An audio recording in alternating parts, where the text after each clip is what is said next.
We inspire. बिना दवा के गहरी नींद लाने वाले 5 चमत्कारी भोजन। गहरी नींद के लिए आयुर्वेदिक खाद्य पदार्थ, अनिद्रा के लिए प्राकृतिक उपचार, गौतम बुद्ध और स्वस्थ भोजन की कहानियां, बौद्ध धर्म में भोजन और नींद का महत्व। मित्रों, नमो बुद्धाई। भागदौड़ भरी जिंदगी और तनाव के बोझ तले दबी आज की दुनिया में गहरी और आरामदायक नींद एक अनमोल खजाने की तरह हो गई है। बहुत से लोग रात भर बिस्तर पर करवटें बदलते रहते हैं। उनका मन विचारों के जाल में उलझा रहता है और सुबह जब वे उठते हैं तो तरोताजा होने के बजाय थके हुए और चिड़चिड़े महसूस करते हैं। नींद की कमी न केवल हमारे शारीरिक स्वास्थ्य को प्रभावित करती है, बल्कि हमारे मानसिक और भावनात्मक संतुलन को भी बिगाड़ देती है। ऐसे में लोग अक्सर नींद की गोलियों का सहारा लेते हैं, जिनके कई दुष्प्रभाव हो सकते हैं।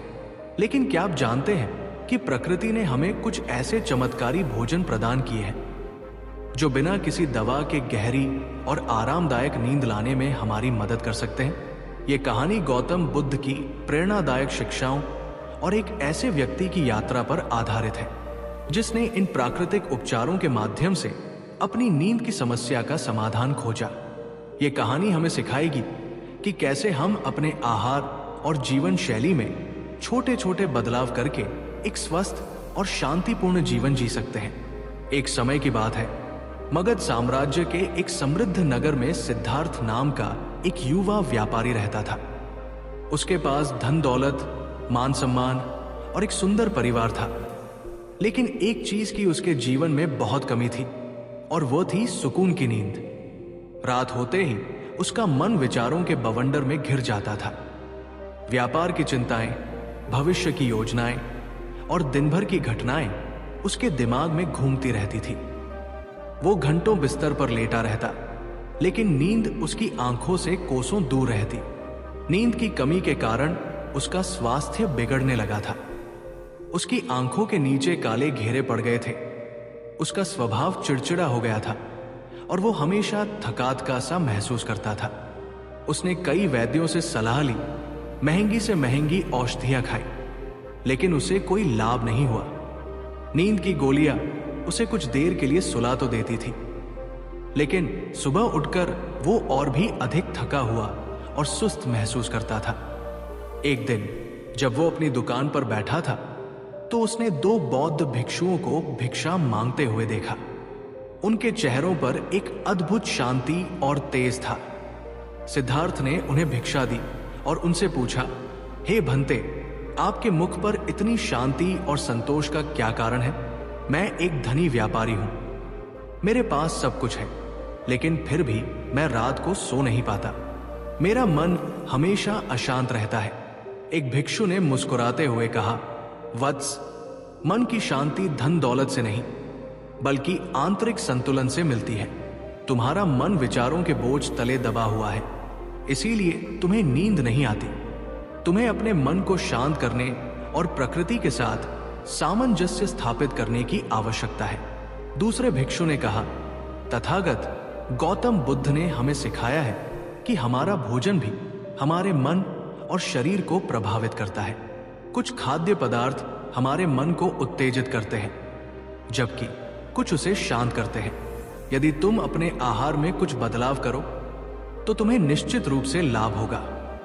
भिक्षुओं की बातों ने सिद्धार्थ के मन में एक नई आशा की किरण जगा दी।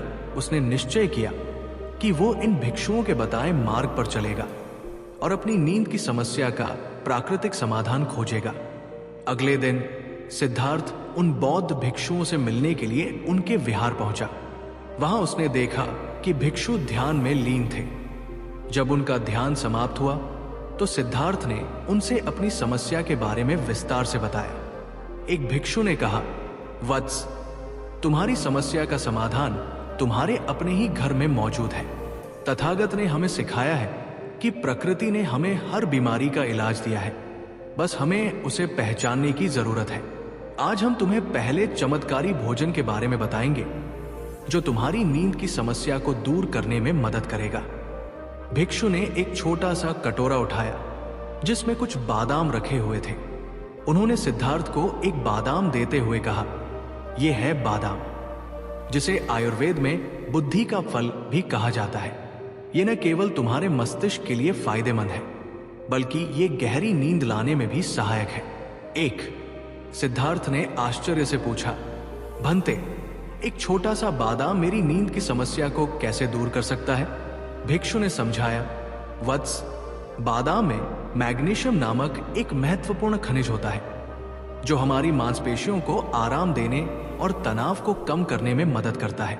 जब हमारा शरीर और मन शांत होता है तो हमें स्वाभाविक रूप से नींद आ जाती है। इसके अलावा बादाम में ट्रिप्टोफैन नामक एक एमिनो एसिड भी होता है, जो हमारे मस्तिष्क में सेरोटोनिन और मेलाटोनिन नामक हार्मोन का उत्पादन करता है। सेरोटोनिन हमारे मूड को अच्छा रखता है, जबकि मेलाटोनिन हमारे नींद जागने के चक्र को नियंत्रित करता है। 2, भिक्षु ने सिद्धार्थ को सलाह दी कि वह रोज रात को सोने से पहले 5 से 6 भीगे हुए बादाम खाए। उन्होंने ये भी बताया कि बादाम को रात भर पानी में भिगोकर रखने से उसकी गर्मी निकल जाती है और वो पचने में आसान हो जाता है। सिद्धार्थ ने भिक्षु का धन्यवाद किया और उसी दिन से उनके बताए अनुसार बादाम का सेवन शुरू कर दिया। कुछ ही दिनों में उसे अपने अंदर एक सकारात्मक बदलाव महसूस होने लगा। उसका मन पहले से अधिक शांत रहने लगा था और उसे रात को पहले से बेहतर नींद आने लगी थी। यह देखकर उसका उत्साह और भी बढ़ गया और उसने निश्चय किया कि वो आगे भी इन प्राकृतिक उपचारों को अपनाएगा। कुछ सप्ताह बाद सिद्धार्थ फिर से उन बौद्ध भिक्षुओं से मिलने गया। उसने उन्हें बताया कि बादाम के सेवन से उसे काफी लाभ हुआ है, लेकिन अभी भी कभी कभी उसे नींद आने में कठिनाई होती है। भिक्षु ने मुस्कुराते हुए कहा, वत्स, धैर्य रखो। प्राकृतिक उपचार धीरे धीरे काम करते हैं, लेकिन उनका प्रभाव स्थायी होता है। आज हम तुम्हें दूसरे चमत्कारी भोजन के बारे में बताएंगे, जो तुम्हारी नींद को और भी गहरा और आरामदायक बना देगा। भिक्षु ने एक मिट्टी के बर्तन में गर्म दूध लिया और उसमें एक चुटकी जायफल और दालचीनी पाउडर मिलाया। 1, 3, उन्होंने सिद्धार्थ को वो दूध पीने के लिए दिया और कहा, यह है गर्म दूध, जिसे हमारे पूर्वज सदियों से अच्छी नींद के लिए पीते आ रहे हैं। दूध में भी ट्रिप्टोफैन नामक एमिनो एसिड होता है, जो नींद लाने वाले हार्मोन मेलाटोनिन के उत्पादन को बढ़ाता है। 4, भिक्षु ने आगे समझाया, जायफल एक प्राकृतिक शामक है, जो हमारे तंत्रिका तंत्र को शांत करता है और चिंता को कम करता है। दालचीनी न केवल दूध का स्वाद बढ़ाती है, बल्कि ये हमारे रक्त शर्करा के स्तर को भी नियंत्रित करती है, जिससे रात में भूख लगने की संभावना कम हो जाती है। सिद्धार्थ ने वो दूध पिया। उसे उसका स्वाद बहुत अच्छा लगा। भिक्षु ने उसे सलाह दी कि वो रोज रात को सोने से लगभग 1 घंटा पहले 1 गिलास गर्म दूध में जायफल और दालचीनी मिलाकर पिए। सिद्धार्थ ने भिक्षु का धन्यवाद किया और अपने घर लौट आया। उसने उसी रात से गर्म दूध का सेवन शुरू कर दिया। उसे यह देखकर आश्चर्य हुआ कि गर्म दूध पीने के बाद उसका शरीर और मन पूरी तरह से शिथिल हो गया और उसे बहुत ही गहरी और आरामदायक नींद आई। सुबह जब वो उठा तो वो खुद को बहुत तरोताजा और ऊर्जावान महसूस कर रहा था। इस अनुभव ने सिद्धार्थ का प्राकृतिक उपचारों पर विश्वास और भी गहरा कर दिया। उसे ये समझ में आ गया कि प्रकृति के पास हमारी हर समस्या का समाधान है, बस हमें उसे खोजने की जरूरत है। सिद्धार्थ अब नियमित रूप से बादाम और गर्म दूध का सेवन कर रहा था।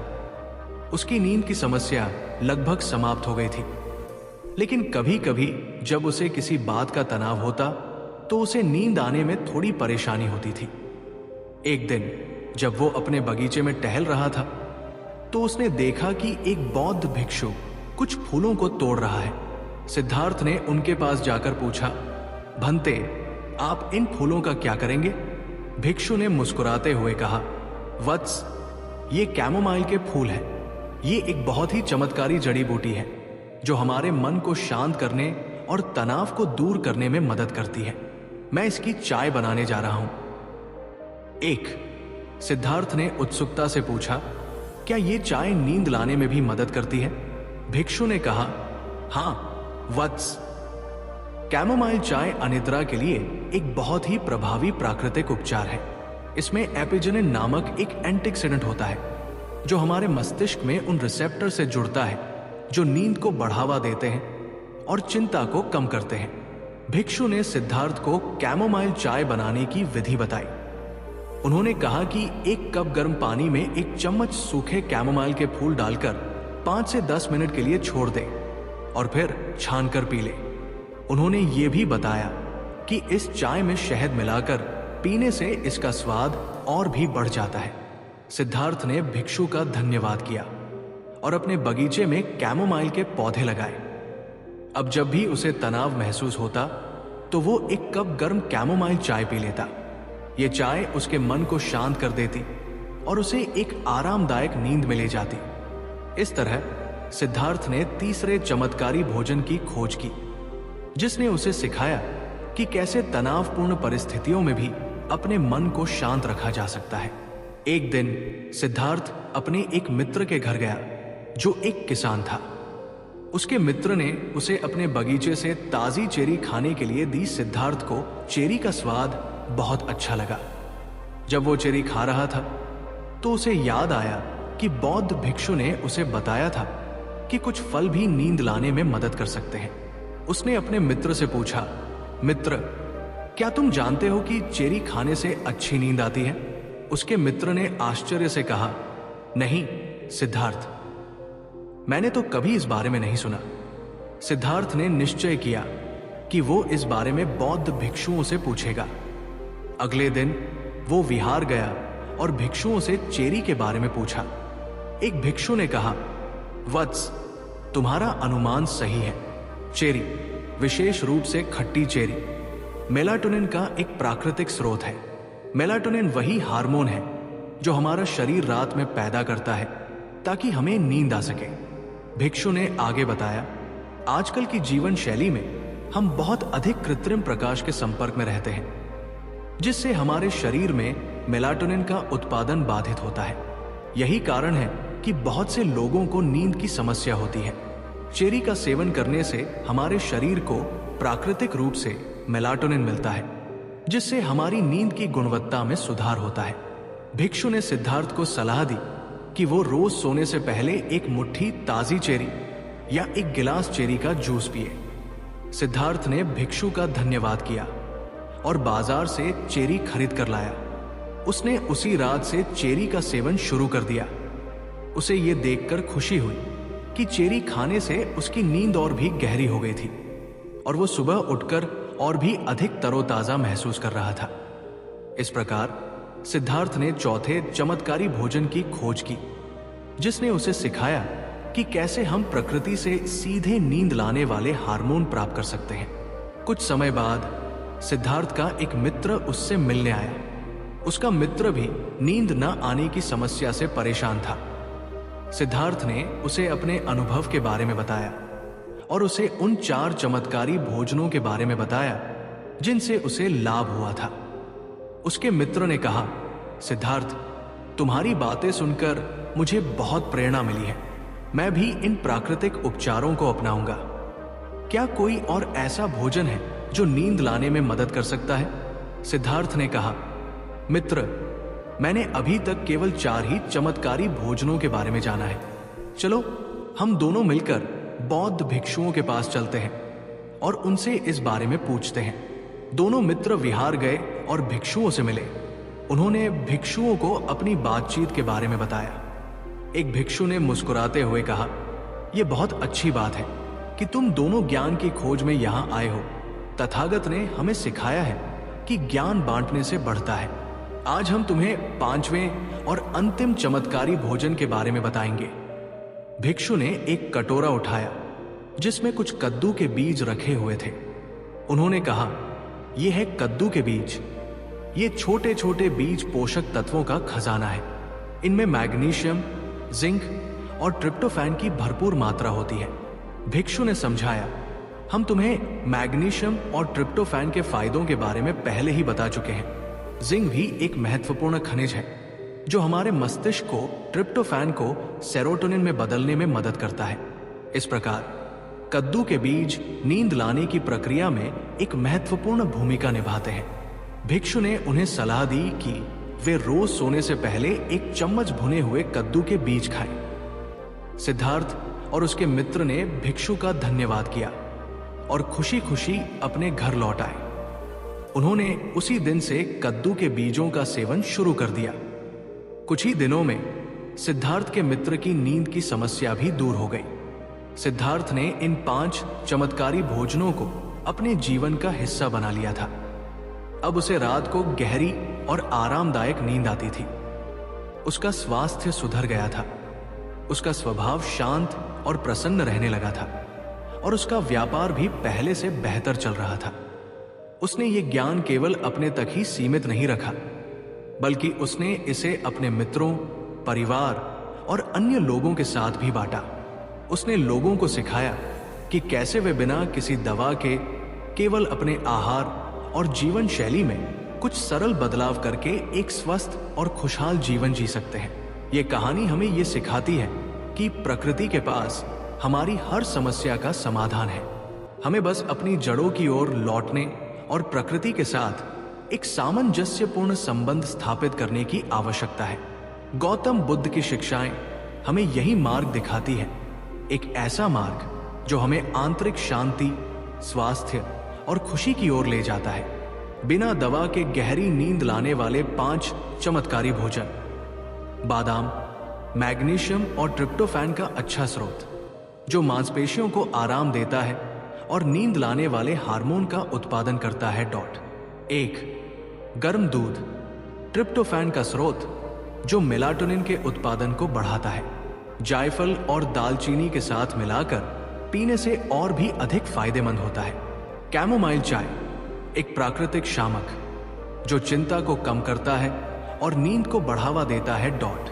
1 चेरी, मेलाटोनिन का प्राकृतिक स्रोत जो हमारे नींद जागने के चक्र को नियंत्रित करता है।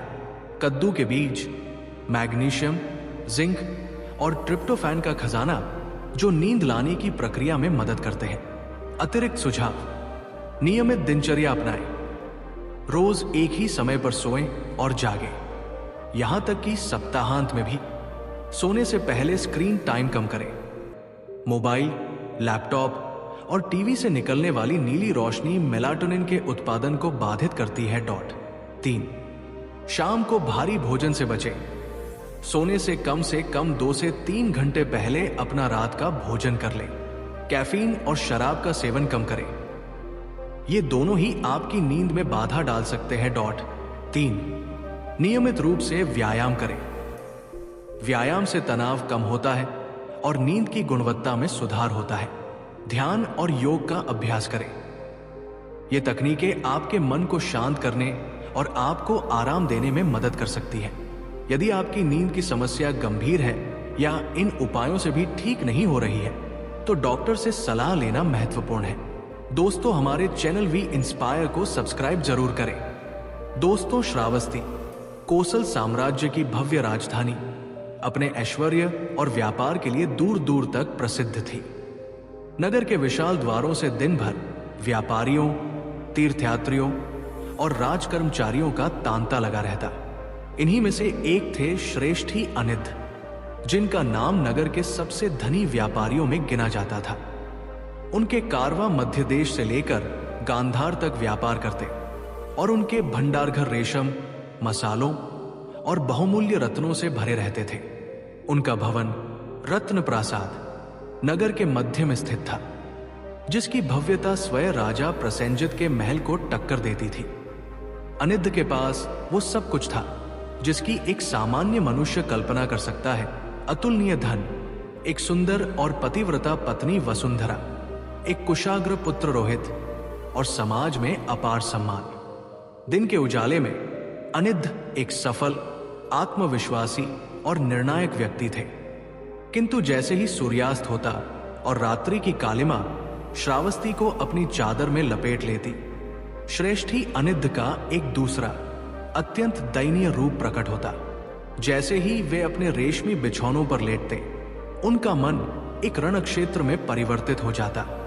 विचारों के असंख्य सैनिक उन पर आक्रमण कर देते। आने वाले कारवां का क्या होगा? क्या समुद्री यात्रा सुरक्षित रहेगी? कहीं कोई प्रतिद्वंद्वी उन्हें धोखा तो नहीं दे रहा? कल राज्यसभा में कराधिकारी से क्या बात करनी है? पुत्र रोहित का भविष्य कैसे सुरक्षित होगा?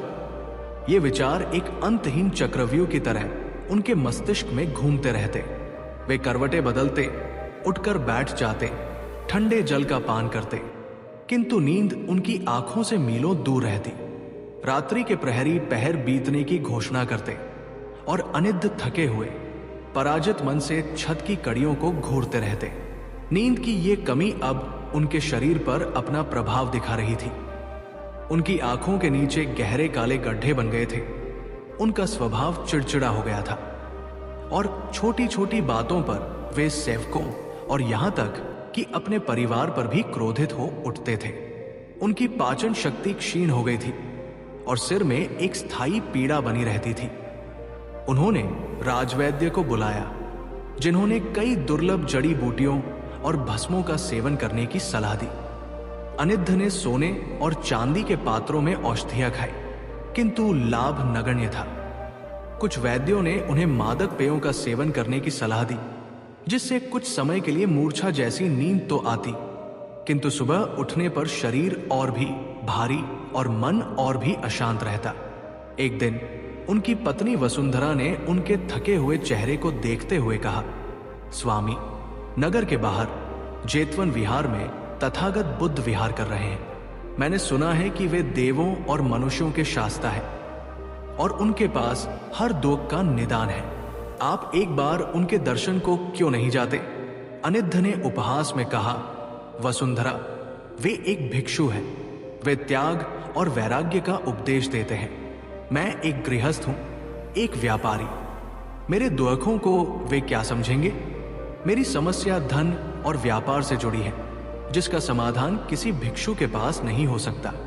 किंतु वसुंधरा ने आग्रह नहीं छोड़ा, स्वामी, वे केवल भिक्षु नहीं, एक जागृत पुरुष है। कहते हैं कि उनकी दृष्टि मनुष्य के मन के आर पार देख लेती है। हो सकता है वे आपकी उस पीड़ा को देख ले जिसे राजवैद्य भी नहीं समझ पाए। कई दिनों की आंतरिक उथल पुथल के बाद एक और अनिद्रा भरी रात के पश्चात अनिद्ध ने अंततः हार मान ली। वे सोचने लगे, मैंने सब कुछ करके देख लिया है। एक बार उस भिक्षु के पास जाने में क्या हानि है? यदि कोई लाभ न हुआ तो भी इससे बुरा और क्या होगा? यही सोचकर उन्होंने अगले दिन जेतवन जाने का निश्चय किया। अगली सुबह अनिद्ध अपने भव्य रथ पर सवार होकर जेतवन की ओर चले। जैसे जैसे रथ नगर की भीड़ भाड़ और कोलाहल को पीछे छोड़ता गया, वायु में एक अद्भुत शीतलता और शांति घुलने लगी। जेतवन, जिसे श्रेष्ठ ही अनाथ पिंडक ने स्वर्ण मुद्राएं बिछाकर खरीदा था, आम, साल और अशोक के वृक्षों से आच्छादित एक मनमोहक स्थान था। वहां पक्षियों का कलरव कानों में संगीत की तरह घुल रहा था। विहार के द्वार पर उतरकर अनिद्ध ने अंदर प्रवेश किया। वहां का दृश्य उनके रत्न प्रासाद से सर्वथा भिन्न था। कोई आडंबर नहीं, कोई भव्यता नहीं। भिक्षु शांत भाव से अपने कार्यों में लगे थे। कोई अपनी कुटिया के सामने झाड़ू लगा रहा था, कोई अपने चीवर वस्त्र सिल रहा था और कुछ समूह में बैठकर धर्म चर्चा कर रहे थे। उनके चेहरों पर एक ऐसी गहरी शांति और संतोष का भाव था जिसे देखकर अनिद्ध को ईर्ष्या हुई। एक भिक्षु ने उन्हें तथागत के आसन की ओर संकेत किया। अनिद्ध ने देखा, एक विशाल बोधि वृक्ष की छाया में एक ऊंचे आसन पर गौतम बुद्ध विराजमान थे। उनके मुख पर सूर्य के समान तेज और चंद्रमा के समान शीतलता थी। उनकी आंखों में असीम करुणा का सागर लहरा रहा था। अनिद्ध ने जीवन में बड़े बड़े राजाओं और सम्राटों को देखा था, किंतु ऐसा दिव्य व्यक्तित्व उन्होंने पहले कभी नहीं देखा था। वे अनायास ही तथागत के चरणों में झुक गए। बुद्ध ने अपनी शांत और मधुर वाणी में कहा, उठो श्रेष्ठी, तुम्हारा स्वागत है। कहो, तुम्हारे मन को किस व्यथा ने घेर रखा है? अनिद्ध चकित रह गए। तथागत ने उन्हें नाम से पुकारा था, जैसे वे उन्हें पहले से जानते हो। उन्होंने हाथ जोड़कर कहा, हे तथागत, आप अंतर्यामी हैं। मैं श्रावस्ती का एक अभागा व्यापारी हूं।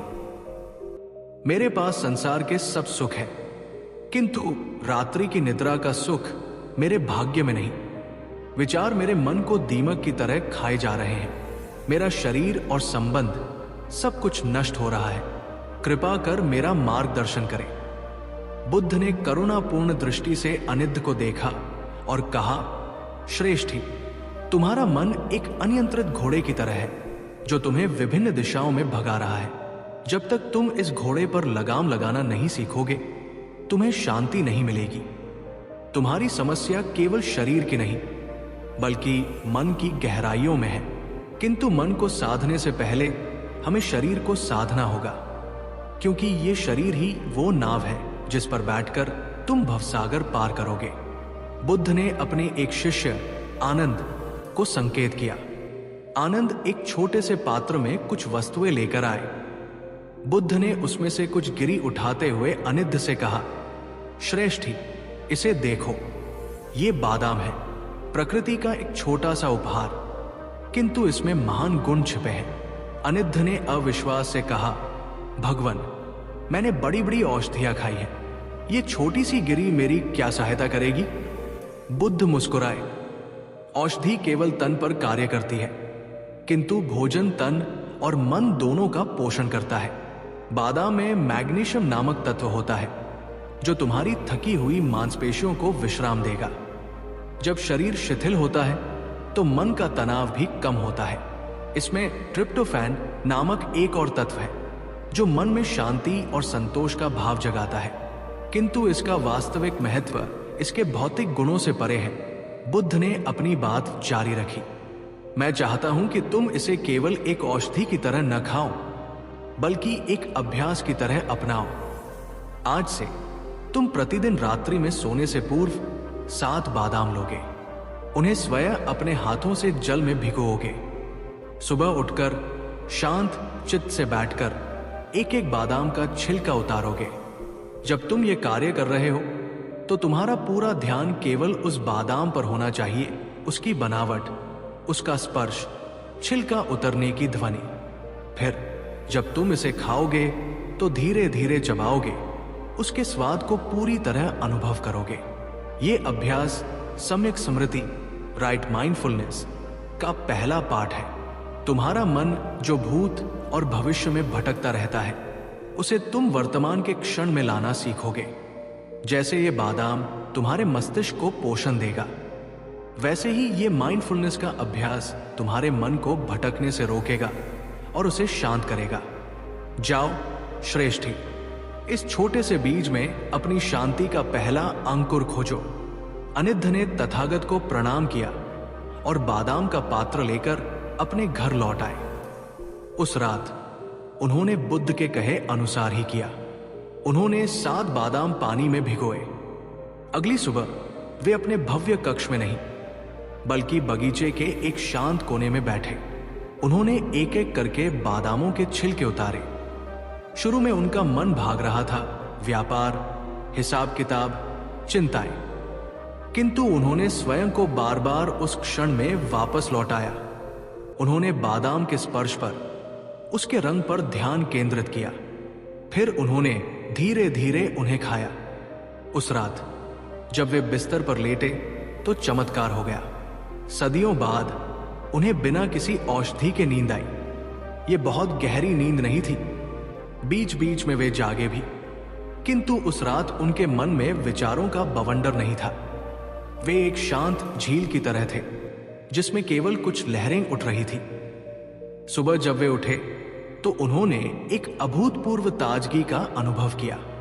यह केवल शुरुआत थी, किंतु अनिद्ध के मन में आशा का एक दीपक जल उठा था। कुछ सप्ताह बीत गए। अनिद्ध नियमित रूप से बादाम का सेवन और सम्यक स्मृति का अभ्यास कर रहे थे। उनकी नींद में काफी सुधार हुआ था। अब वे घंटों करवटें नहीं बदलते थे और सुबह उठकर पहले से कहीं अधिक ऊर्जावान महसूस करते थे। उनका चिड़चिड़ापन कम हो गया था और परिवार के साथ उनके संबंध मधुर होने लगे थे। किंतु अभी भी कुछ कमी थी। कभी कभी जब व्यापार में कोई बड़ी समस्या आ जाती या किसी से वाद विवाद हो जाता तो उस रात उनका मन फिर से अशांत हो जाता। वे स्वयं पर क्रोधित होते, मैं इतना कमजोर क्यों हूं? मैं अपने मन पर नियंत्रण क्यों नहीं कर पाता? ये आत्मालोचना और कठोरता उन्हें फिर से तनाव में धकेल देती। वे पुनः तथागत के पास पहुंचे। उन्होंने बुद्ध को अपनी प्रगति के बारे में बताया और अपनी नई समस्या भी सामने रखी। हे भगवान, मैं अब पहले से बेहतर हूं, किंतु जब भी कोई प्रतिकूल परिस्थिति आती है मैं स्वयं के प्रति बहुत कठोर हो जाता हूं। मैं स्वयं को कोसता हूं और ये कठोरता मेरी शांति को भंग कर देती है। बुद्ध ने शांत भाव से उनकी बात सुनी और कहा, श्रेष्ठी, तुमने मन रूपी घोड़े पर लगाम तो लगा दी है, किंतु तुम उस लगाम को बहुत क्रूरता से खींच रहे हो। मन को साधना एक वीणा के तारों को मिलाने जैसा है। यदि तार बहुत ढीले होंगे तो संगीत नहीं निकलेगा, और यदि तुम उन्हें बहुत कस दोगे तो वे टूट जाएंगे। तुमने अपने मन के प्रति कठोरता अपना ली है, जबकि उसे कोमलता और प्रेम की आवश्यकता है। तुम्हें मैत्री और करुणा का अभ्यास करना होगा। बुद्ध ने समझाया, मैत्री का अर्थ है स्वयं सहित सभी प्राणियों के प्रति मित्रता का भाव। करुणा का अर्थ है स्वयं सहित सभी के दुखों को दूर करने की इच्छा। तुम अपने मन से लड़ रहे हो, जबकि तुम्हें उसे एक मित्र की तरह समझना होगा। तथागत ने आनंद को फिर संकेत दिया। इस बार आनंद एक पात्र में गुनगुना दूध लेकर आए, जिसमें से केसर और जायफल की भीनी भीनी सुगंध आ रही थी। बुद्ध ने कहा, श्रेष्ठी, ये दूसरा अमृत है, गोदुग्ध। जैसे एक मां अपने शिशु का पोषण दूध से करती है, वैसे ही ये दूध तुम्हारे शरीर और मन को पोषण देगा। दूध में वही ट्रिप्टोफैन तत्व है जो बादाम में था, किंतु इसकी प्रकृति शीतल और शांत करने वाली है। किंतु इसे पीने का भी एक विधान है। बुद्ध ने आगे कहा, रात्रि में सोने से 1 घंटा पूर्व तुम स्वयं इस दूध को गर्म करोगे। उसमें एक चुटकी हल्दी जो शरीर को शुद्ध करती है और एक चुटकी जायफल जो स्नायु तंत्र को शांत करता है मिलाओगे। फिर तुम शांत स्थान पर बैठकर इसे धीरे धीरे पियोगे, जैसे कोई अमृत पी रहा हो। हर घूंट के साथ तुम अपने मन में ये भाव लाओगे, जैसे ये दूध मेरे शरीर को शांति दे रहा है, वैसे ही मैं अपने मन के प्रति कोमल और प्रेमपूर्ण हो रहा हूं। मैं अपनी चिंताओं को क्षमा करता हूं। मैं स्वयं को क्षमा करता हूं। ये मैत्री भावना का अभ्यास है। तुम्हारी कठोरता तुम्हारी सबसे बड़ी बाधा है, अनिद्ध। तुम सफलता के आदी हो और असफलता तुम्हें स्वीकार नहीं। जब तुम्हारा मन भटकता है तो तुम इसे अपनी असफलता मानते हो, किंतु मन का स्वभाव ही है भटकना। उसे डांटने के बजाय एक मां की तरह प्रेम से वापस सही मार्ग पर लाओ। ये गर्म दूध तुम्हें उसी कोमलता और पोषण का स्मरण कराएगा। अनिद्ध ने तथागत के चरणों में सिर झुकाया। उन्हें अपनी भूल का आभास हो गया था। वे अब तक अपने मन को एक शत्रु की तरह देख रहे थे, जिसे हर हाल में जीतना था। तथागत ने उन्हें एक नई दृष्टि दी, मन को एक मित्र बनाने की। उस रात अनिद्ध ने अपनी रसोई में जाकर स्वयं दूध गर्म किया। उन्होंने उसमें हल्दी और जायफल मिलाया। वे अपने शयन कक्ष की खिड़की के पास बैठ गए, जहां से चांदनी छिटक रही थी। उन्होंने धीरे धीरे एक एक घूंट दूध पिया और हर घूंट के साथ अपने मन में मैत्री का भाव जगाया। उन्होंने दिन भर की अपनी गलतियों, अपनी चिंताओं और अपनी कठोरता को क्षमा किया। उन्हें ऐसा महसूस हुआ जैसे उनके हृदय पर रखा कोई भारी पत्थर पिघल रहा है। उस रात अनिद्ध को ऐसी गहरी और स्वप्नहीन नींद आई जैसी उन्हें वर्षों में नहीं आई थी। वे सुबह उठे तो उनका मन एक खिले हुए कमल की तरह निर्मल और शांत था। उन्होंने सीखा कि मन पर विजय बल से नहीं, बल्कि प्रेम और करुणा से प्राप्त होती है। महीने बीत गए। अनिद्ध का जीवन अब पूरी तरह बदल चुका था। वे श्रावस्ती के वही धनी श्रेष्ठी थे, किंतु अब उनके भीतर एक भिक्षु जैसी शांति थी। बादाम से उन्होंने मन को वर्तमान में लाना सीखा और दूध से उन्होंने मन के प्रति कोमलता का भाव सीखा। उनकी नींद अब लगभग सामान्य हो चुकी थी, किंतु जीवन चुनौतियों से रहित कहाँ होता है। एक दिन उन्हें समाचार मिला कि समुद्र में आए एक भीषण तूफान के कारण उनका एक जहाज, जो बहुमूल्य मसालों से लदा था, डूब गया है। ये एक बहुत बड़ी आर्थिक क्षति थी। समाचार सुनते ही अनिद्ध का मन विचलित हो गया। पुरानी आदतें फिर से सिर उठाने लगी। हानि का विचार, भविष्य की चिंता और प्रतिद्वंद्वियों के उपहास का भय उनके मन में कांटों की तरह चुभने लगा। उस रात उन्होंने बादाम भी खाए और दूध भी पिया, किंतु उनका मन शांत नहीं हुआ। हानि का विचार एक विशालकाय लहर की तरह बार बार उनके मनमस्तिष्क पर प्रहार कर रहा था। वे सो नहीं पाए। अगले दिन वे व्यथित मन से जेतवन पहुंचे। तथागत अपने शिष्यों को उपदेश दे रहे थे। अनिद्ध एक कोने में चुपचाप बैठ गए। बुद्ध की दृष्टि उन पर पड़ी। उपदेश समाप्त होने के बाद उन्होंने अनिद्ध को अपने पास बुलाया। कहो श्रेष्ठी, आज तुम्हारे मन का सागर इतना अशांत क्यों है? अनिद्ध ने भरे हुए गले से जहाज डूबने की पूरी घटना बताई। भगवान, मैंने आपके बताए मार्ग पर चलने का पूरा प्रयास किया, किंतु यह हानि इतनी बड़ी है कि मेरा मन इसे स्वीकार नहीं कर पा रहा है। मैं इस विचार से चिपका हुआ हूं। यह मुझे सोने नहीं दे रहा। बुद्ध ने शांति से कहा, अनिद्ध, तुमने मन को साधना सीखा, तुमने मन से प्रेम करना सीखा, किंतु अब तुम्हें मन में उठने वाले विचारों से अनासक्त होना सीखना होगा। तुम्हारा दुख जहाज के डूबने से नहीं, बल्कि उस हानि के विचार से चिपके रहने के कारण है। तुम उस विचार को पकड़कर बैठे हो, उसे जाने नहीं दे रहे। संसार की हर वस्तु अनित्य है, परिवर्तनशील। सुख और दुख, लाभ और हानि, ये सब आते जाते रहते हैं, जैसे नदी में लहरें। यदि तुम हर लहर को पकड़ने का प्रयास करोगे तो तुम डूब जाओगे। तुम्हें तट पर खड़े होकर साक्षी भाव से इन लहरों को आते जाते देखना सीखना होगा। बुद्ध ने पास में ही खिले हुए कुछ छोटे छोटे सफेद पीले फूलों की ओर संकेत किया। देखो श्रेष्ठी, ये कैमोमाइल के पुष्प हैं। जाओ, इनमें से कुछ पुष्प तोड़ लाओ। अनिद्ध ने कुछ पुष्प तोड़े और बुद्ध को दिए। बुद्ध ने कहा, अब गर्म जल का एक पात्र लाओ और इन पुष्पों को उसमें डाल दो। कुछ देर बाद जल का रंग सुनहरा हो गया और उसमें से एक मनमोहक, शांत करने वाली सुगंध आने लगी। बुद्ध ने कहा, देखो, इन पुष्पों ने अपना सार जल को देकर स्वयं को विसर्जित कर दिया। उन्होंने जल को अपना रंग और अपनी सुगंध दी, किंतु वे स्वयं जल से अलग हो गए। अब इस जल को छान लो। अनिद्ध ने जल को छान लिया।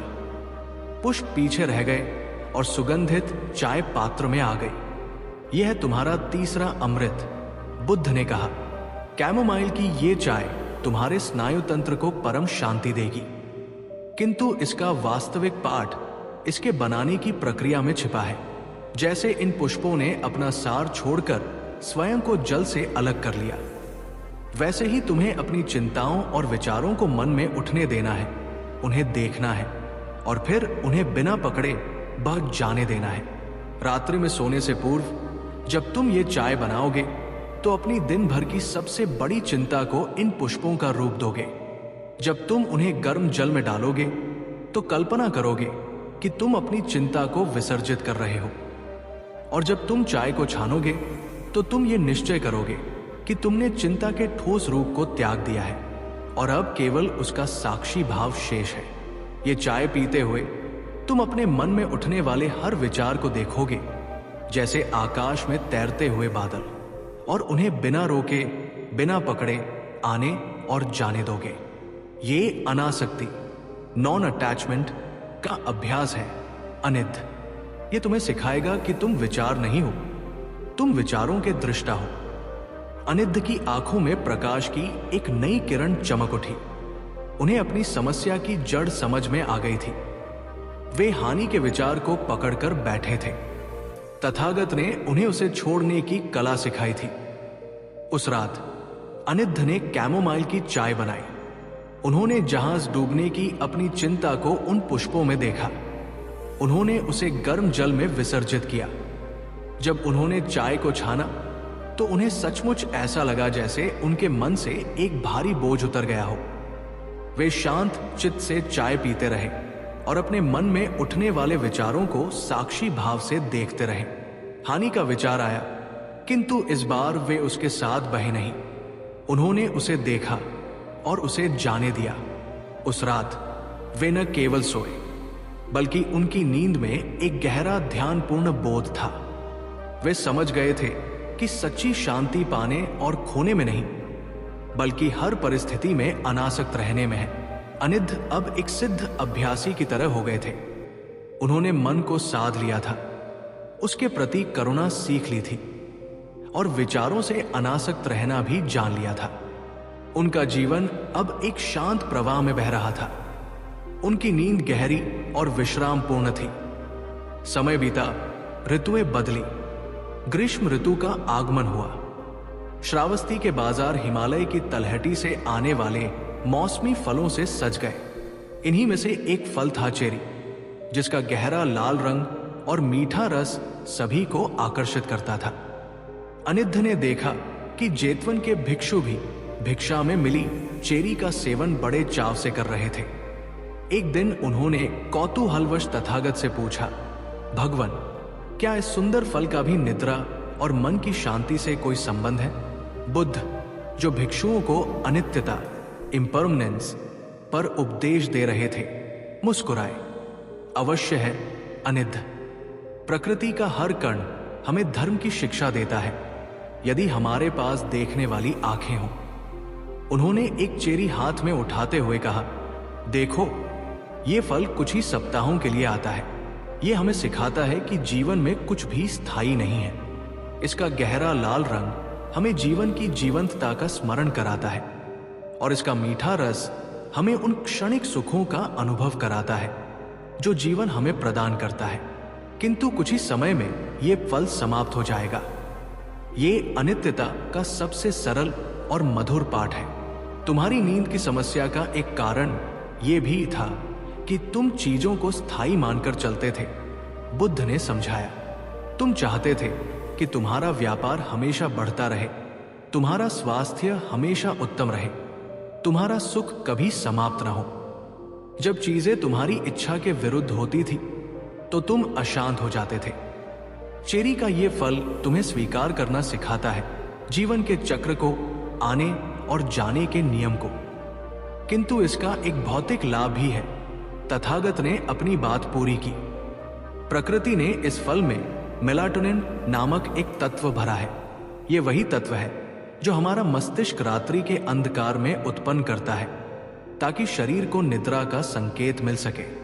आजकल नगरों के कृत्रिम प्रकाश और देर रात तक जागने की आदत के कारण शरीर का यह प्राकृतिक चक्र बिगड़ गया है। सोने से पूर्व मुट्ठी भर चेरी का सेवन करने से शरीर को वो प्राकृतिक संकेत मिलता है जिसकी उसे आवश्यकता है। ये शरीर की घड़ी को प्रकृति की घड़ी के साथ फिर से संरेखित करने जैसा है। बुद्ध ने कहा, इसे अपना चौथा अमृत समझो। जब तुम इन चेरियों को खाओ तो केवल उनके स्वाद का आनंद मत लो, बल्कि उनके संदेश को भी ग्रहण करो। हर चेरी के साथ जीवन की अनित्यता को स्वीकार करो। समझो कि जैसे ये फल आया है और चला जाएगा, वैसे ही तुम्हारी चिंताएं, तुम्हारे सुख, तुम्हारा ये जीवन भी एक प्रवाह है। इस स्वीकार भाव से तुम्हारा मन गहरा विश्राम पाएगा, क्योंकि तब वो हर चीज को पकड़कर रखने की व्यर्थ चेष्टा से मुक्त हो जाएगा। अनिद्ध ने तथागत की शिक्षा को हृदयंगम किया। उस शाम वे बाजार से ताजी चेरियां खरीद कर लाए। उन्होंने उन्हें खाते हुए उनके गहरे लाल रंग, उनके मीठे रस और उनकी क्षणिक प्रकृति पर ध्यान दिया। उन्होंने अपने जीवन के बारे में सोचा, अपना बचपन, अपनी जवानी, अपनी सफलताएं, अपनी विफलताएं। सब कुछ आया और चला गया, कुछ भी स्थायी नहीं था। इस बोध ने उनके मन को एक अद्भुत हल्कापन और स्वतंत्रता प्रदान की। उस रात जब वे सोए तो उनकी नींद में एक गहरा स्वीकार भाव था। वे अब जीवन से लड़ नहीं रहे थे, वे उसके साथ नृत्य कर रहे थे। उन्होंने सीखा कि जीवन के प्रवाह के साथ बहने में ही सच्चा आनंद और विश्राम है। दोस्तों, वीडियो को एक लाइक जरूर करें।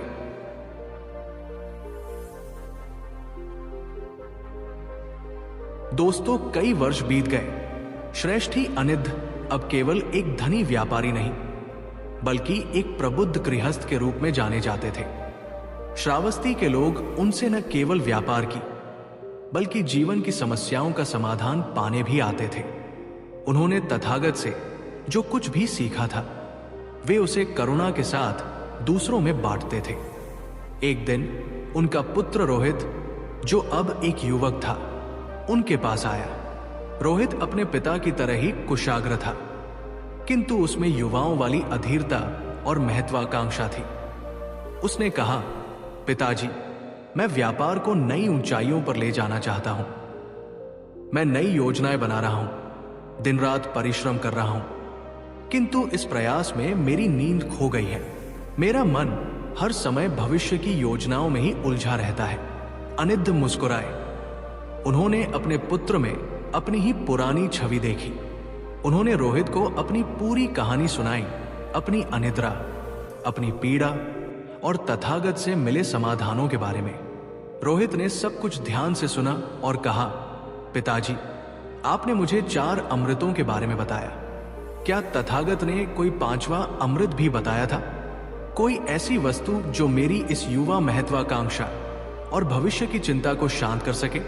अनिद्र सोच में पड़ गए।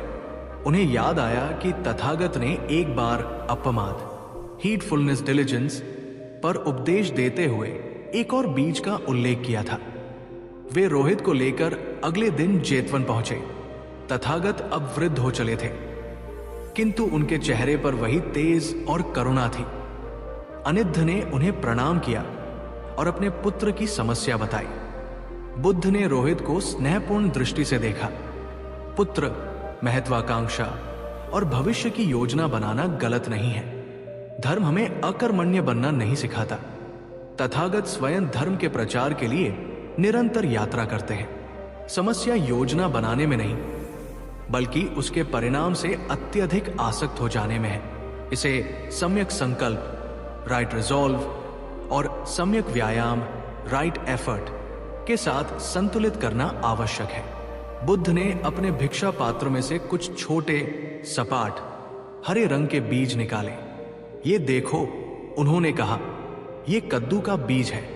ये मेरा 5वां और अंतिम अमृत है। ये छोटा सा बीज अपने भीतर एक विशाल पौधे और उसके मीठे फलों की संभावना छिपाए हुए है। ये हमें सिखाता है कि महान परिणाम छोटे किंतु निरंतर प्रयासों से मिलते हैं। तुम्हें एक ही रात में सब कुछ पा लेने की अधीरता है और यही तुम्हारी अशांति का कारण है। बुद्ध ने समझाया, इन बीजों में जिंक और मैग्नीशियम जैसे तत्व हैं, जो तुम्हारे मस्तिष्क को शांत करते हैं। इनमें ट्रिप्टोफैन अभी प्रचुर मात्रा में है, किंतु इनका सबसे बड़ा गुण इनकी प्रतीकात्मक शिक्षा में है। रात्रि में सोने से पूर्व जब तुम इन भुने हुए बीजों के एक चम्मच का सेवन करोगे, तो तुम दिन भर के अपने प्रयासों पर विचार करोगे। तुम स्वयं से पूछोगे, क्या मैंने आज अपना सर्वश्रेष्ठ प्रयास किया? यदि उत्तर हाथ है, तो तुम परिणाम को भविष्य पर छोड़ दोगे। ठीक उसी तरह जैसे एक किसान बीज बोकर उसे सींचकर फसल को प्रकृति पर छोड़ देता है। ये अभ्यास तुम्हें कर्मण ये वाधिकारस्ते मां फलेषु कदाचन, तुम्हारा अधिकार कर्म पर है, फल पर नहीं, की शिक्षा देगा। ये बीज तुम्हें अपमाद का स्मरण कराएगा। बुद्ध ने अपनी बात समाप्त की, अर्थात अपने लक्ष्य के प्रति जागरूक और सचेत रहो, किंतु फल की चिंता में अपने वर्तमान की शांति को नष्ट मत करो। अपनी ऊर्जा भविष्य की व्यर्थ चिंताओं में नहीं, बल्कि वर्तमान के सम्यक प्रयास में लगाओ। जब तुम ये जान जाओगे कि तुमने आज अपना सर्वश्रेष्ठ किया है, तो तुम्हारा मन स्वतः शांत हो जाएगा और तुम्हें गहरी नींद आएगी, क्योंकि एक संतुष्ट मन ही सबसे अच्छी तकिया है। रोहित ने तथागत के चरणों में सिर झुका दिया। उसे अपने पिता के ज्ञान और बुद्ध की असीम करुणा का स्रोत समझ में आ गया था। उपसंहार, एक शांत निद्रा। उस रात श्रेष्ठी अनिद्र और उनके पुत्र रोहित दोनों अपने अपने कक्षों में बैठे थे। अनिद्र अपनी कैमोमाइल चाय पी रहे थे, दिन भर के कार्यों को साक्षी भाव से देख रहे थे। रोहित मुट्ठी भर कद्दू के बीज चबा रहा था और अपने दिन भर के प्रयासों से संतुष्ट होकर परिणाम को भविष्य पर छोड़ रहा था। जब वे दोनों अपने बिस्तरों पर लेटे तो श्रावस्ती के ऊपर वही चांद चमक रहा था जो वर्षों पहले अनिद्र की रातों का गवाह था। किंतु आज सब कुछ बदल गया था। अनिद्र का मन अब एक रण क्षेत्र नहीं, बल्कि एक शांत निर्मल सरोवर था जिसमें तथागत की करुणा का चांद प्रतिबिंबित हो रहा था। नींद उनसे मीलों दूर नहीं थी। वो एक प्रेम करने वाली मां की तरह उनकी प्रतीक्षा कर रही थी। अनिद्र ने 5 अमृतों के माध्यम से केवल गहरी नींद ही नहीं पाई थी, उन्होंने जीवन जीने की कला सीख ली थी। बादाम ने उन्हें सम्यक स्मृति सिखाई वर्तमान में जीना। गर्म दूध ने उन्हें मैत्री और करुणा सिखाई स्वयं के प्रति कोमल होना। कैमोमाइल चाय ने उन्हें अनासक्ति सिखाई चिंताओं को पकड़कर न रखना। चेरी ने उन्हें अनित्यता का बोध कराया जीवन के प्रवाह को स्वीकार करना। कद्दू के बीज ने उन्हें सम्यक प्रयास और फल की चिंता से मुक्ति सिखाई। ये केवल 5 भोजन नहीं थे, ये धर्म के 5 गहरे सत्य थे जिन्हें तथागत ने एक साधारण गृहस्थ की साधारण सी लगने वाली समस्या के माध्यम से प्रकट किया था। यह कहानी पीढ़ियों तक कही जाती रही, इस बात का प्रमाण बनकर कि सबसे गहरे दुखों का समाधान अक्सर प्रकृति की सबसे सरल रचनाओं और मन के गहनतम सत्यों में छिपा होता है। और एक शांत गहरी नींद किसी औषधि का नहीं, बल्कि एक शांत और संतुलित मन का ही पुरस्कार है। दोस्तों, मध्यकाल की काशी, वो नगरी जो केवल पत्थरों और गलियों का जमघट नहीं, बल्कि आस्था, ज्ञान, व्यापार और कला का एक जीवंत महासागर थी। जहां एक ओर गंगा के घाटों पर घंटियों और मंत्रोच्चार का स्वर गूंजता, वहीं दूसरी ओर तंग गलियों में रेशम बुनते करघों की खटपट की ध्वनि एक अनवरत संगीत की रचना करती। ये मोक्ष की भी नगरी थी और माया की भी। इसी माया की नगरी के सबसे सफल व्यापारियों में से एक थे माधव सेठ। माधव सेठ का नाम बनारसी रेशम के व्यापार में सूर्य की तरह चमकता था। उनकी गद्दी शहर के मुख्य बाजार में थी और उनके कारीगरों द्वारा बुनी साड़ियां देश के कोने कोने में, यहां तक कि विदेशी व्यापारियों द्वारा भी खरीदी जाती थी। उनका आलीशान हवेलीनुमा घर गंगा के ठीक किनारे मणिकर्णिका और दशाश्वमेध घाट के बीच स्थित था। दिन के उजाले में माधव सेठ आत्मविश्वास, सफलता और ऐश्वर्य की प्रतिमूर्ति थे। उनकी वाणी में आदेश था, उनकी आंखों में लाभहानि का हिसाब था और उनकी हर सांस व्यापार की अगली योजना में लगी रहती थी। परंतु जैसे ही रात अपनी स्याह चादर काशी पर डालती, माधव सेठ का साम्राज्य ढह जाता था। उनका भव्य शयन कक्ष, जो कीमती लकड़ी और नरम बिछौनों से सजा था, उनके लिए एक यातना गृह बन जाता। जैसे ही वे अपनी आंखें बंद करते, उनका मन एक बेलगाम घोड़े की तरह दौड़ने लगता। क्या माल समय पर पहुंचेगा? कहीं सेठ दामोदर ने मेरे कारीगरों को तो नहीं तोड़ लिया? अगले महीने राजा के दरबार से जो बड़ा ऑर्डर मिलना है, उसका क्या होगा? बढ़ते हुए करों का बोझ कैसे संभालूंगा? ये विचार मकड़ी के जाले की तरह उनके मस्तिष्क को जकड़ लेते। वे घंटों बिस्तर पर पड़े रहते, उनका शरीर पत्थर की तरह निश्चल होता, किंतु भीतर विचारों का एक महायुद्ध चल रहा होता। कभी कभी वे उठकर अपनी हवेली की छत पर चले जाते और गंगा की शांत लहरों को देखते, जो चांदनी में चमक रही होती थी। वे सोचते, हे गंगे, तुम सबको शांति देती हो, मुझ अभागे को क्यों नहीं? पर गंगा भी मौन रहती।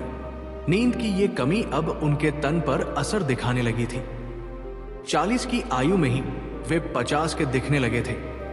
आंखों के नीचे गहरे गड्ढे, चेहरे पर एक स्थायी तनाव और स्वभाव में असहनीय चिड़चिड़ापन घर कर गया था। उनकी पत्नी सरला एक धर्मपरायण और शांत स्त्री थी। वो उनके लिए पूजा पाठ करती, मन्नतें मांगती, किंतु माधव की समस्या देवलोक में नहीं, उनके अपने मनलोक में थी। उन्होंने काशी के बड़े बड़े वैद्यों को दिखाया, कीमती स्वर्ण भस्मों और दुर्लभ जड़ी बूटियों के सेवन से भी कोई लाभ न हुआ। कुछ ने अफीम की एक छोटी गोली लेने की सलाह दी, जिससे कुछ घंटों की बेहोशी जैसी नींद तो आती, पर सुबह उठकर सिर और भी भारी और मन और भी अशांत रहता। माधव सेठ के पास अथाह धन था, पर वे नींद का एक पल भी शरीर नहीं पा रहे थे। वे भीतर से खोखले और पराजित महसूस कर रहे थे।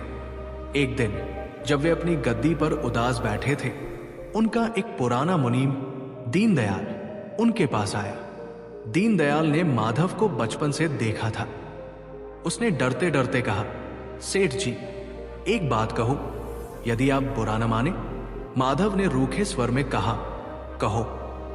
सेठ जी, मैंने सुना है कि पंचगंगा घाट के पास एक जुलाहा रहता है। लोग उसे कबीर कहते हैं, कुछ लोग उसे पागल कहते हैं, कुछ संत।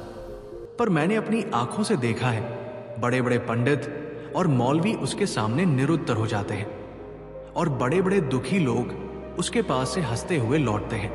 कहते हैं उसके पास पोथियों का ज्ञान नहीं, जीवन का सच्चा ज्ञान है। एक बार आप उसके पास क्यों नहीं जाते?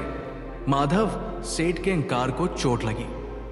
दीनदयाल, तुम्हारा दिमाग खराब हो गया है। मैं माधव सेठ एक अनपढ़ जुलाहे के पास जाऊंगा? मेरे पास धन है, वैद्य है, ज्ञानी पंडित है। वो जुलाहा मेरे किस काम आएगा? दीनदयाल ने सिर झुका लिया और चुपचाप चला गया। पर उसके शब्द माधव के मन में अटक गए। उस रात जब एक और असफल प्रयास के बाद वे बिस्तर पर बैठे हाफ रहे थे, उन्हें दीनदयाल की बात याद आई। उन्होंने सोचा, जब सोने चांदी की औषधियां काम नहीं आई, तो एक बार इस जुलाहे को भी आजमाने में क्या हर्ज है? कौन सा वह मुझसे मेरा धन मांग लेगा? सबसे बड़ा धन, मेरी नींद, तो पहले ही लुट चुकी है। यही सोचकर अगले दिन भोर में, जब काशी की गलियां अभी पूरी तरह जागी भी नहीं थी, माधव सेठ ने अपना कीमती दुशाला ओढ़ा और एक साधारण व्यक्ति का वेश धरकर पंचगंगा घाट की ओर चल दिए। माधव सेठ जब कबीर की बताई हुई बस्ती में पहुंचे तो वे हैरान रह गए। वहां न कोई आश्रम था, न कोई मठ, बस साधारण कच्चे घरों की एक कतार थी, जहां से करघों की आवाज आ रही थी। एक छोटी सी कुटिया के बाहर एक व्यक्ति चरखा कात रहा था। उसके बाल बिखरे हुए थे, शरीर पर एक साधारण सी चादर थी, किंतु उसकी आंखों में एक अद्भुत चमक और चेहरे पर एक फकीराना मस्ती थी। आसपास कुछ लोग बैठे शांत भाव से उसे देख रहे थे। माधव समझ गए यही कबीर है। वे उनके पास जाकर खड़े हो गए, पर कुछ बोल न पाए। उनका सेठ वाला अहंकार उन्हें एक साधारण जुलाहे के सामने झुकने से रोक रहा था। कबीर ने बिना नजर उठाए चरखा काटते हुए ही कहा, आओ सेठ, खड़े क्यों हो? मन का बोझ क्या शरीर पर भी ले आए? बैठो। माधव सन्न रह गए। इस व्यक्ति ने मुझे कैसे पहचाना? उन्होंने अपनी कीमती अंगूठियां और वस्त्र तो हवेली पर ही छोड़ दिए थे। वे चुपचाप जमीन पर बैठ गए। कबीर अपना काम करते रहे, जैसे माधव वहां हुई नहीं। समय बीतता गया, सूरज चढ़ने लगा, माधव की अधीरता बढ़ने लगी। वे यहां समाधान लेने आए थे और ये जुलाहा तो उनसे बात भी नहीं कर रहा। आखिरकार उनसे रहा न गया। हे कबीर, मैं बहुत बड़ी पीड़ा में हूं। मैं रात को सो नहीं पाता, मेरा मन मेरे वश में नहीं है। कबीर ने चरखा रोक दिया और माधव की आंखों में सीधे झांका। उनकी नजर इतनी पैनी थी कि माधव को लगा जैसे वो उनके भीतर की हर उथल पुथल को देख रही है। कबीर ने कहा, सेठ, तुम्हारा मन एक साथ 1000 धागों को पकड़ना चाहता है। एक धागा दुकान का, एक घर का, एक लाभ का, एक हानि का। जब जुलाहा एक साथ 1000 धागे पकड़ने की कोशिश करता है तो कपड़ा नहीं, उलझा हुआ गुच्छा बनता है। तुम्हारा मन भी एक उलझा हुआ गुच्छा बन गया है। इसे सुलझाने के लिए पहले एक धागे को पकड़ना सीखना होगा। पर कैसे? माधव ने आतुरता से पूछा। मैंने ध्यान लगाने की कोशिश की है। आंख बंद करते ही विचार और तेजी से हमला करते हैं। कबीर मुस्कुराए। वे अपनी कुटिया के भीतर गए और एक मिट्टी के छोटे से पात्र में कुछ बादाम लेकर लौटे। उन्होंने 5 बादाम माधव के हाथ में रखते हुए कहा, यह कोई औषधि नहीं है सेठ, ये तुम्हारे मन का पहला अभ्यास है। बादाम? माधव को घोर निराशा हुई। मैं यहां शांति की खोज में आया और तुम मुझे बादाम दे रहे हो? कबीर ने शांत भाव से कहा, जैसा कहता हूं वैसा करो तो शायद शांति का धागा हाथ लग जाए। आज रात सोने से पहले इन 5 बादामों को पानी में भिगो देना। सुबह उठकर नहा धोकर किसी शांत कोने में बैठना। एक एक बादाम को हाथ में लेना, उसकी त्वचा को महसूस करना, फिर धीरे धीरे उसका छिलका उतारना। तुम्हारा पूरा ध्यान, पूरी चेतना बस उस एक बादाम पर होनी चाहिए। जब छिलका उतर जाए तो उसे मुंह में रखना और तुरंत निगल मत जाना। उसे धीरे धीरे चबाना, इतनी धीरे कि उसके स्वाद का हर कण तुम महसूस कर सको। जब तक एक बादाम पूरी तरह तुम्हारे गले से नीचे न उतर जाए तब तक दूसरा मत उठाना। यह क्या पागलपन है? माधव के मन ने कहा। कबीर जैसे उनके मन की बात सुन रहे हो। उन्होंने कहा, तुम्हारा मन जो हजारों दिशाओं में भागा फिरता है उसे तुम 5 बादामों पर भी नहीं टिका सकते। जिस मन को तुम दुनिया का सबसे बड़ा व्यापारी बनाना चाहते हो वो इतना कमजोर है। जाओ, कल सुबह ये करके आना, फिर बात करेंगे। माधव के पास कोई चारा नहीं था। वे बादाम लेकर लौट आए। उस रात उन्होंने बादाम भिगोए। अगली सुबह वे अपने पूजा घर में बैठे। उन्होंने पहला बादाम उठाया। जैसे ही उन्होंने छिलका उतारना शुरू किया उनके मन में विचार आया, आज दामोदर सेठ से मिलना है। उन्होंने झटक कर विचार को दूर किया और वापस बादाम पर ध्यान लगाया। फिर विचार आया, मुनीम को हिसाब के लिए बुलाना है। फिर से उन्होंने मन को खींचा। ये एक युद्ध की तरह था। 5 बादाम छीलने और खाने में उन्हें लगभग आधा घंटा लग गया। पर उस आधे घंटे में उन्होंने पहली बार अपने मन की चंचलता को इतने करीब से देखा था। वे वापस कबीर के पास पहुंचे। कबीर ने उन्हें देखते ही पूछा, क्यों सेठ, कितना भागा मन? माधव ने लज्जा से सिर झुका लिया। बहुत भागा, पर मैंने उसे बार बार खींचकर वापस बादाम पर टिकाया। कबीर हंसे। बस यही तो साधना है। मन का काम ही है भागना और तुम्हारा काम है उसे प्रेम से पकड़कर वापस लाना। यह बादाम तुम्हारे तन को तो ताकत देगा ही, पर यह अभ्यास तुम्हारे बिखरे मन को एक बिंदु पर लाने का पहला पाठ है। जैसे जुलाहा करघे पर एक एक धागे पर ध्यान देता है तभी सुंदर चादर बनती है। तुम भी अपने मन को एक समय में एक ही काम पर लगाना सीखो। जाओ, 40 दिन तक ये अभ्यास करो। तुम्हारा उलझा हुआ गुच्छा सुलझने लगेगा। माला फेरत जुग भया, फिरा न मन का फेर, कर का मन का डार दे, मन का मन का फेर। कबीर का ये दोहा माधव के कानों में गूंजता रहा। उन्होंने 40 दिन तक नियम से ये अभ्यास किया। धीरे धीरे उन्होंने पाया कि उनका मन अब कम भागता था। वे भोजन करते समय भोजन पर, पूजा करते समय पूजा पर ध्यान केंद्रित करने लगे थे। और सबसे बड़ा चमत्कार यह हुआ कि उनकी नींद की गुणवत्ता सुधरने लगी। अब वे रात में कम से कम कुछ घंटे सो पाते थे। यह गहरी नींद नहीं थी, पर यह एक शुरुआत थी। उलझा हुआ गुच्छा अब थोड़ा सुलझने लगा था। 40 दिन बीत गए। माधव सेठ के जीवन में एक अनुशासन आ गया था। बादाम का अभ्यास अब उनकी दिनचर्या का हिस्सा था। उनकी नींद बेहतर थी, पर उनके स्वभाव की कठोरता अभी भी वैसी ही थी। वे अपने कारीगरों और कर्मचारियों से बहुत सख्ती से पेश आते थे। छोटी सी तलती पर वे आगबुला हो जाते।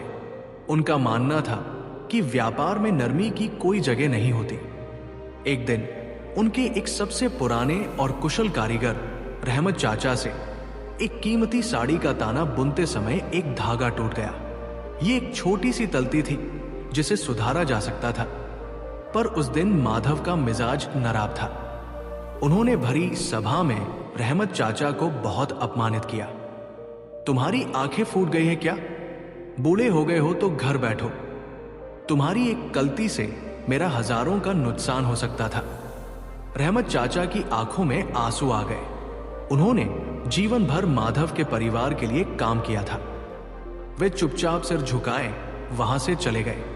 शाम को माधव को पता चला कि रहमत चाचा ने काम छोड़ दिया है। इस घटना ने माधव को भीतर तक झकझोर दिया।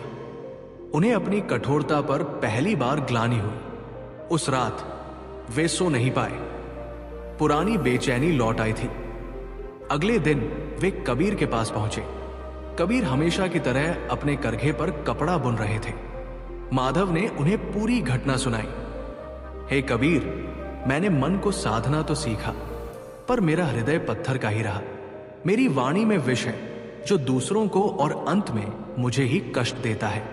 कबीर ने करघे से एक सफेद सूत का धागा उठाया।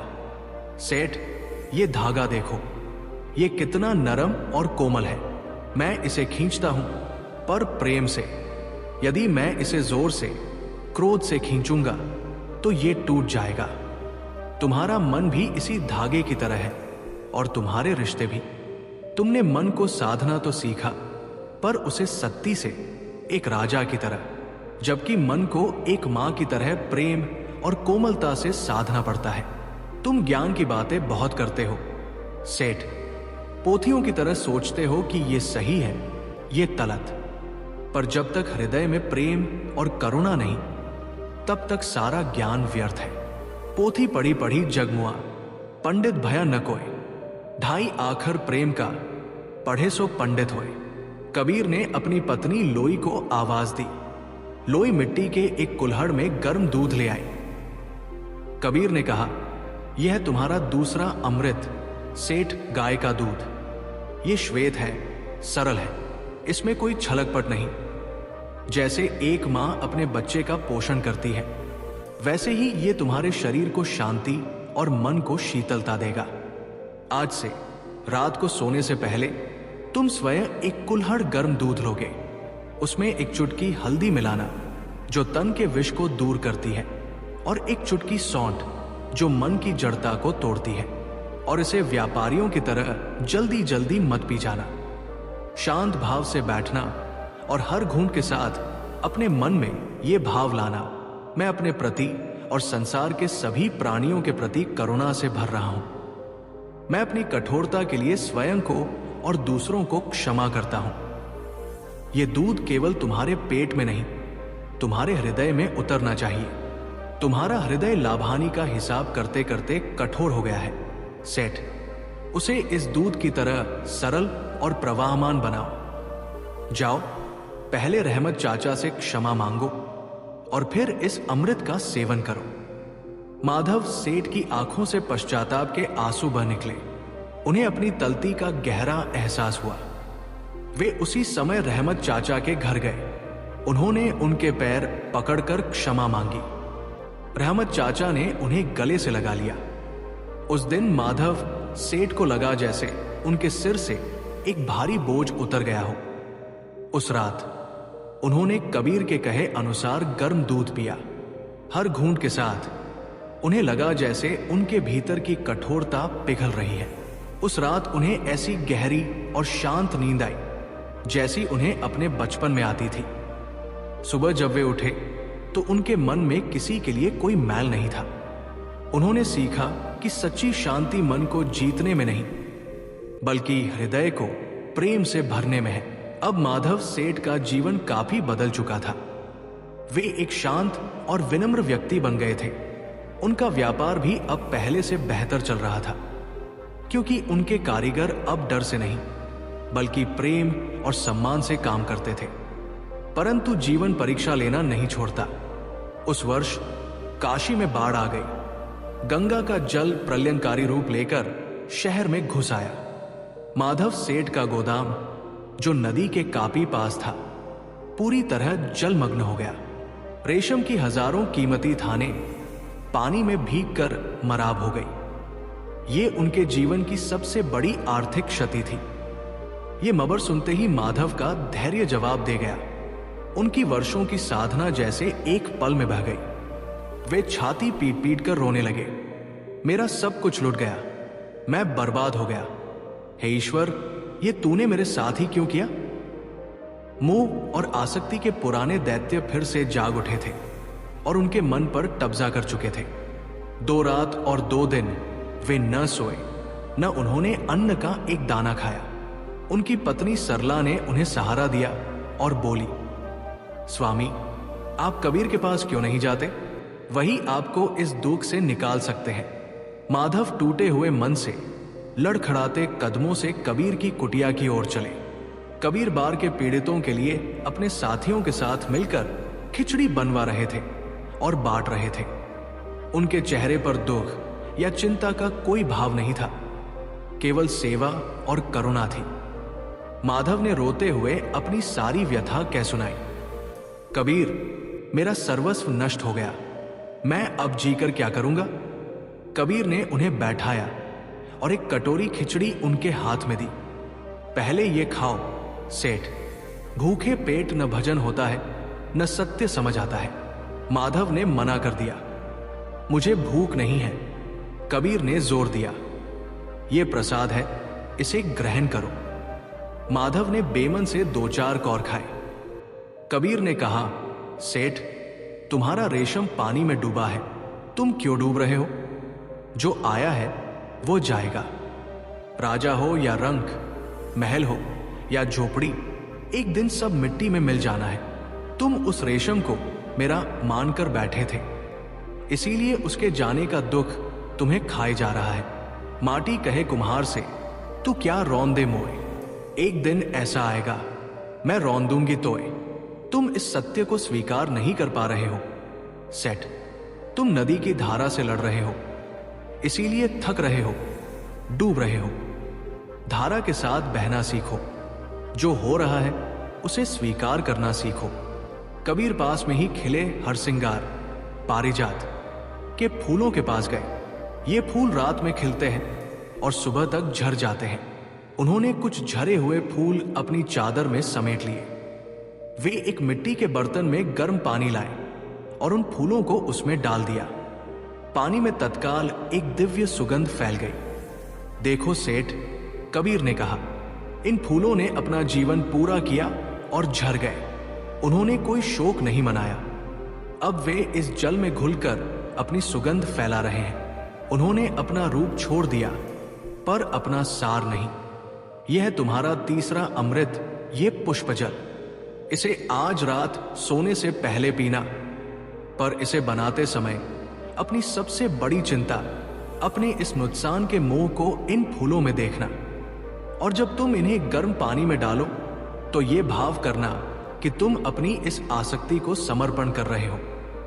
जब तुम ये सुगंधित जल पियोगे तो ये स्वीकार करना कि जो नष्ट हुआ वो केवल बाहरी रूप था।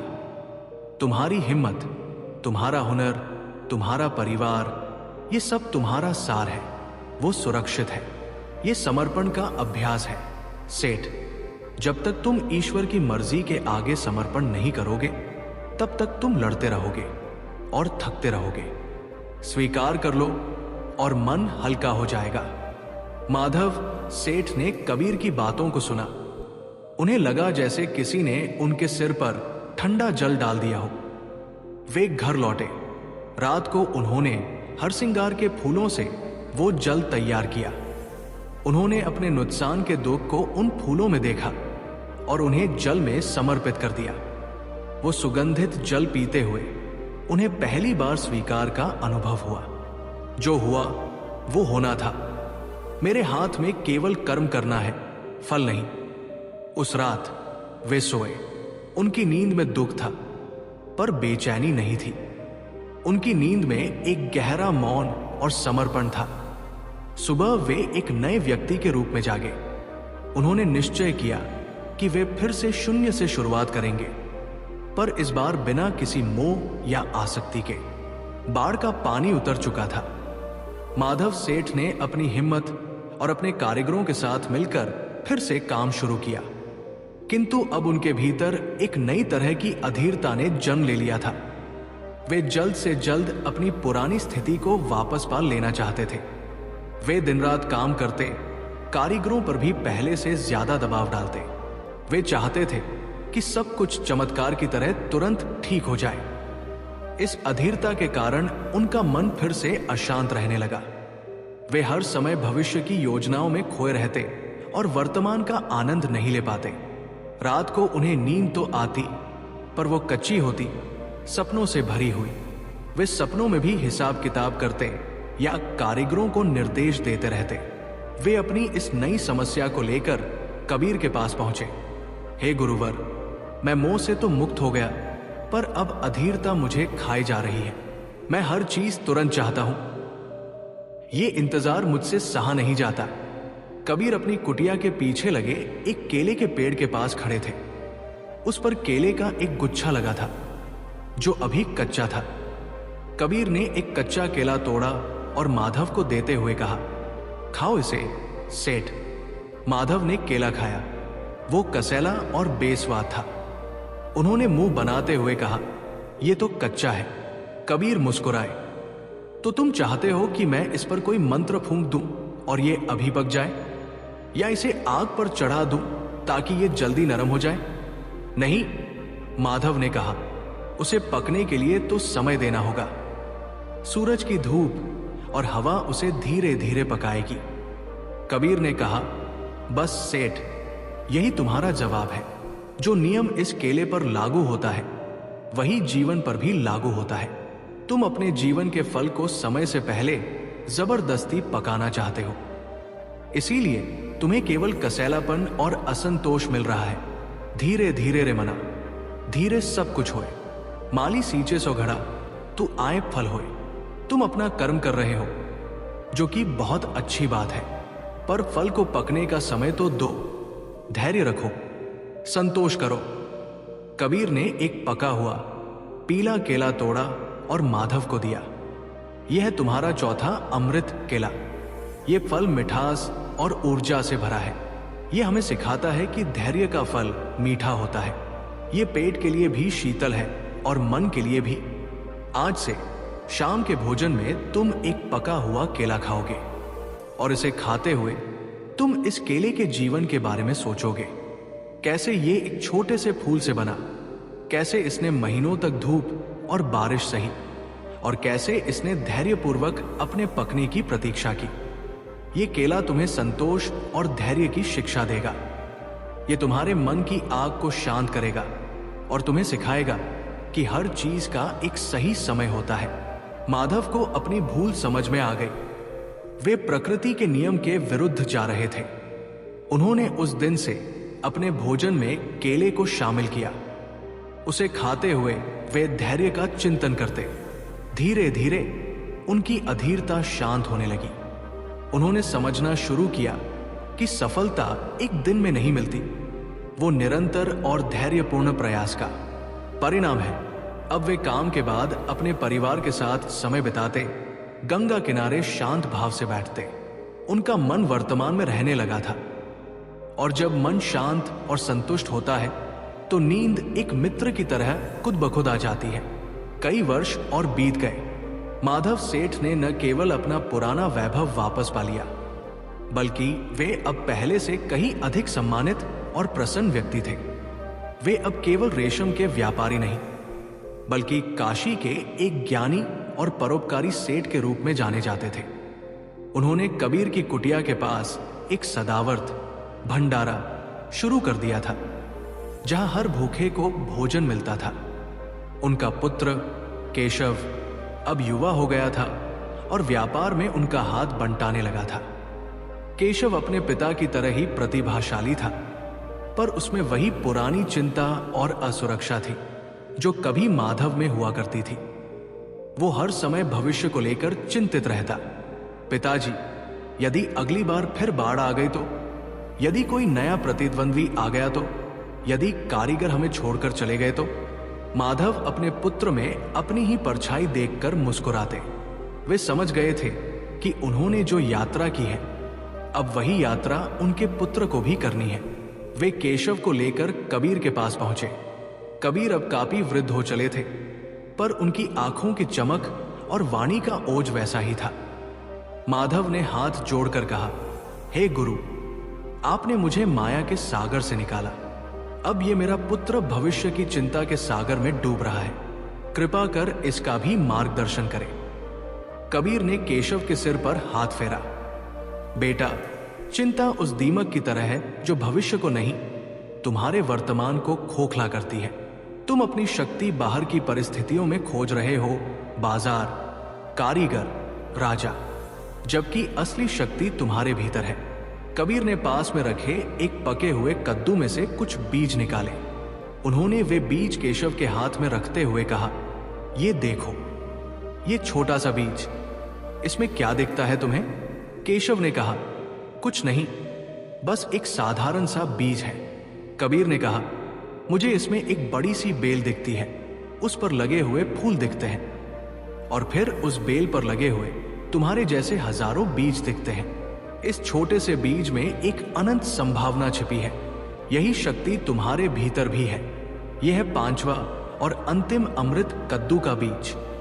ये बीज जिंक, मैग्नीशियम जैसे तत्वों से भरा है, जो तुम्हारे मस्तिष्क को बल और शांति देते हैं। पर इसका असली गुण इसकी शिक्षा में है।